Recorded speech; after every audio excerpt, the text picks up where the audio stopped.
Kagulat World, sa dami ng mga Pinoy na nangangarap makapasok sa NBA, isang pangalan ng tahimik pero malakas ang dating ngayon sa radar ng mga international scouts, Kevin Quimbao. At hindi ito usapang sana balang araw lang. Totoo ito.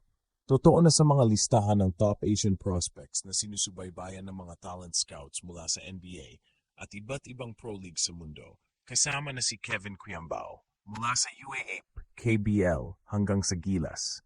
Ang kanyang pag-angat ay hindi na lang pambansang kwento, pambihirang talento gawang Pinoy at ngayon tinitingnan na ng mundo. Nitong nakaraang taon, sunod-sunod ang milestones ni Quimbao. Hindi lang basta naging MVP sa UAAP, hindi lang basta naging finals MVP, naimbitahan din siya sa Summer League ng New York Knicks, isang bagay na napakabihira para sa homegrown player na hindi dumaan sa US college system. Sa KBL o Korean Basketball League, nagpakitang gilas din siya, averaging nearly 17 points, 6 rebounds, and almost 4 assists per game. Para sa isang power forward, iyon ay elite-level contribution.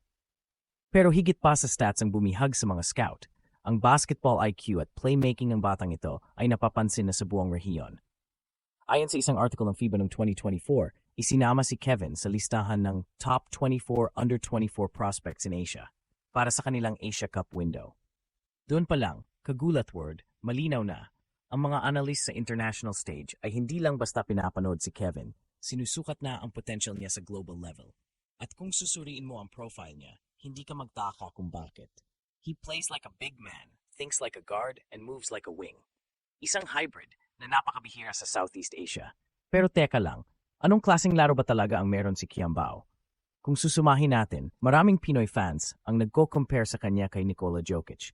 Not in terms of dominance, pero sa playmaking ability ng isang big, hindi ito basta rebounder o shot blocker. Si Kevin ay may passing vision na pambihira para sa kanyang posisyon.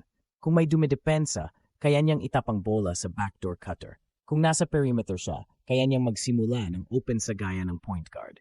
At sa shooting, hindi rin siya nagpapahuli, kaya niyang magpaulan ng tres, pull-up jumper, at mahilig sa finesse finishing sa ilalim. May mga international coaches na rin ang nagbigay ng papuri sa kanya. Isang ulat mula sa Spin PH ang nagsabing si Coach Brian Goorjian, isang respected name sa Asian basketball, ay nagsabing the sky is the limit for Kevin Quimbao matapos mapanood ang laro niya sa Dubai. Para sa isang coach na sanay na sa top-tier players, hindi biro ang ganitong klase ng papuri. At kung mapapatunayan niya ito sa NBA Summer League ngayong taon, pwedeng masundan ni Kevin ang yapak ni na Kai Sotto, Jordan Clarkson o kahit ni Yuta Watanabe na mula Asia pero tumapak sa NBA hardwood. Ngayon kagulat world, isipin mo. Sa dami ng Pinoy na dumaan sa US training, US high school o NCAA, bihira ang gaya ni Kevin Quimbao. Wala siyang US schooling. Hindi siya lumaki sa American system. Pero ngayon ang mga scout mula sa NBA ay napapalingon sa kanya, gawa sa Pilipinas. Hinubog ng UAAP, nagpakita sa KBL, tumindig sa Gilas. Lahat yan, gawang local. Pero ngayon, inaasinta ng global. Pero teka, hindi ibig sabihin na automatic na ang NBA path para sa kanya. Malalim ang kompetisyon sa Summer League. Hindi lang ikaw ang may galing. Lahat ng naroon, gustong mapansin. Kailangan niyang mag-step up ng sobra. Walang pahinga, walang mintis sa shooting, at dapat hindi siya matibag sa physicality. Ngunit sa nakikita ng mga eksperto, si Kevin ay hindi lang basta galing sa galing. May disiplina, dedikasyon, at malasakit sa laro. Yung tipong kahit tahimik, alam mong may paninindigan. Mas lalong umingay ang pangalan niya sa FIBA Asia Cup qualifiers kung saan siya ay kabilang sa mga top players sa assists kahit forward siya.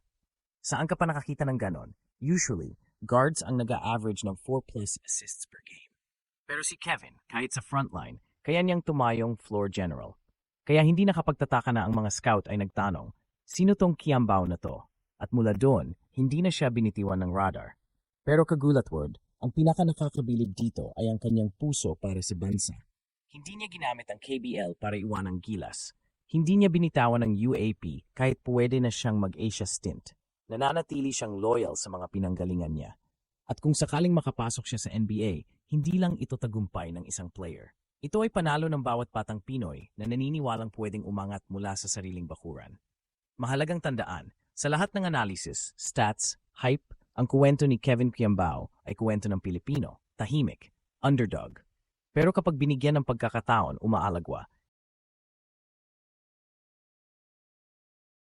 Hindi siya sobrang athletic gaya ng ibang NBA hopefuls. Hindi rin siya flashy o show. Pero kung IQ, leadership at basketball soul ang pag-uusapan, nandoon siya. At ito ang hinahanap ngayon ng mga pro team sa buong mundo. Kagulat World, habang tumitindi ang kompetisyon sa mundo ng basketball, nakakatuwang malaman na mayroon tayong sariling produkto. Isang Pinoy na hindi lang kayang sumabay, kundi kayang manguna. Si Kevin Cuyambao ay hindi lang produkto ng sistema. Isa siyang inspirasyon na kahit sa sariling lupa tayo hinubog, kaya pa rin nating maabot ang pandaigdigang entablado. Sa dami ng films na umaakyat sa NBA radar, nakakatuwang makitang isang homegrown talent naman ang tinututukan ngayon. Iba ang dating kapag sinasabing galing sa Pinas, at hindi lang basta-basta, may pangalan, may performance, at higit sa lahat, may puso para sa bayan. Hindi pa tapos ang laban. Ang Summer League ay simula pa lang. Pero kung ipagpapatuloy ni Kevin ang kanyang mindset, work ethic at leadership, hindi malayo na maging kauna-unahang UAP product na makakapasok sa NBA. At kapag nangyari yon, isang buong sambayanan ang magdiriwang mula Tondo hanggang Dubai, mula Korea hanggang New York. Kung titignan natin sa mas malawak na lente, ang pag-angat ni Kevin Cuyambao ay hindi lang simpleng kwento ng individual success. Isa itong reflection ng shifting narrative sa Asian basketball na hindi lang US-trained o European-developed players ang may chance. Homegrown athletes from Southeast Asia, gaya ni Cuyambao, ay unti-unti nang kinikilala. Ito ay senyales na ang scouting ecosystem ngayon ay mas bukas na sa non-traditional paths, basta't merong unique skill set, IQ at work ethic. Isa pa sa dahilan kung bakit umaangat ang pangalan ni Kevin ay ang pagbabago ng playing style sa NBA at international leagues.